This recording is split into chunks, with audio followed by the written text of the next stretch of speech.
สบายดีเด้อสบายดีพ่อแม่พี่น้องเมื่อวานนี้ไปแวะซูเปอร์มาร์เก็ตมาพี่น้องได้ตับงัวมาค่อนข้างจะงาม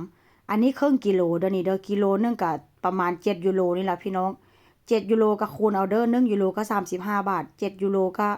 เอามาคูณ35บาทเนาะอยากรู้ว่ามันตกเป็นเงินไทยเงินบาทเท่าไหร่หั่นน่ะราคาเนื้องัวนี่ก็ซื้อมาพี่น้องเป็นยังค่อยซื้อมาเพราะว่าอย่างมันมีอันเอ็นติดว่าเส้นซากะมักกินเอ็นหั่นน่ะ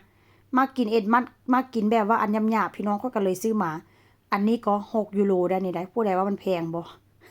เพราะว่าเนื้อมันก็ค่อนข้างจะแพงพี่น้องแต่ว่าเนื้ออยู่บ้านเฮาค่อยบ่ฮู้ว่ามันกิโลเท่าใดแล้วมื้อนี้ก็ซื้อเห็ดมานำพี่น้องแล้วก็บรอกโคลีเพราะว่าหยังอันที่มาเอามาผัดใส่เนื้อหั่นเนื้องัวล่ะพี่น้องเพราะว่าหยังก็บ่ได้กินดนแล้วว่าเส้นซาเนาะแล้วค่อยก็ค่อนข้างจะบ่ได้กินเนื้องัวปานใดพี่น้องโดนๆสิกินเทื่อนึงว่าเส้นซาแล้วก็จิหุงข้าวเจ้ามื้อนี้ก็จิผัดบรอกโคลีใส่เห็ดนางฟ้านางลมใส่เนื้องัวแต่ว่าอันตับนี่ก็น่าจะบ่ได้กินเด้อพี่น้องตับนี่ค่อยน่าจะเอาไว้กินมื้อหน้าเพราะว่าเนื้อมันค่อนข้างจะน้อยเนาะว่าสิเฮ็ดลาบหั่นแหละว่าเส้นซาน่าจะบ่เกิดหลังจากนั้นก็พี่น้องก็สิเอาเห็ดนี่มาผัดใส่อันกระเทียมมื้อนี้ก็มีเรื่องแบบค่อนข้างจะช็อกหน่อยนึงพี่น้องเพราะว่าอันปู่โทรมาหาแต่เช้ากำลังอันผัวค่อยเนาะกำลังสิเอาลูกไปส่งโรงเรียนปู่ก็โทรมาหาแต่เช้าโทรมาให้ผัวไปหาอันอยู่บ้านไวๆจังซั่นจังซี้ให้โทรหารถโรงพยาบาลพี่น้องย่าบ่สบายปานใดพี่น้องเอ้ยแล้วก็โดนเติบที่ว่าบ่ได้ไปหาย่าเป็นหยังบ่ได้ไปหาเพิ่นว่าซั่นซะเพราะว่าหยังอันค่อยไปเฮ็ดงานนั่นน่ะเนาะไปพบปะผู้พบปะคนแล้วก็มีผู้ทั้งเป็นออกเป็นไอจักพี่เลอต่อพี่เลอหั่นน่ะพี่น้องแล้วเพิ่นก็บ่ค่อยแข็งแรงค่อยก็เลยบ่ไปหาเพิ่นว่าซั่นซะแล้วมื้อนี้ก็โทรมาโอ้ตายละโทรมาก็ประมาณว่าผัวหันก็บ่แต่ว่าโทรมาอันนั้นแล่นผัวก็ได้ดีแต่ว่ามีรถอันจอดไว้อยู่ข้างล่างพี่น้องเอ้ยอันนี้ก็อัน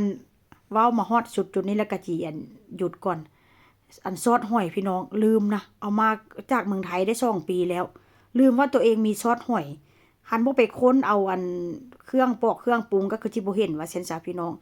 อันหลังจากนั้นแล้วก็สิเว้าเรื่องญาติต่อเนาะอันหลังจากนั้นแล้วผัวเราไปฮอดบ้านเนาะเขาเจ้าก็โทรรถลงบอกโรงพยาบาลมาประมาณนั้นว่าซั่นซะโทรมาแล้วก็หมอบอกว่ามันอาการบ่ค่อยดีแล้วเพิ่นก็เอาไปโรงพยาบาลพี่น้องหลังจากนั้นแล้วก็ผัวก็เลยบอกว่าให้โทรหาหัวหน้าเด้อเพราะว่าเจ้าก็คือที่แบบว่าอันบ่ได้ไปเฮ็ดงานดอกมื้อนี้กับมื้ออื่นเพราะว่าหยังมันบ่มีคนเอาสุดหล่อพี่น้องอันนี้ก็เลิกโรงเรียนมาแล้วได้นี่ได้เอาหมวกเซฟมาพร้อม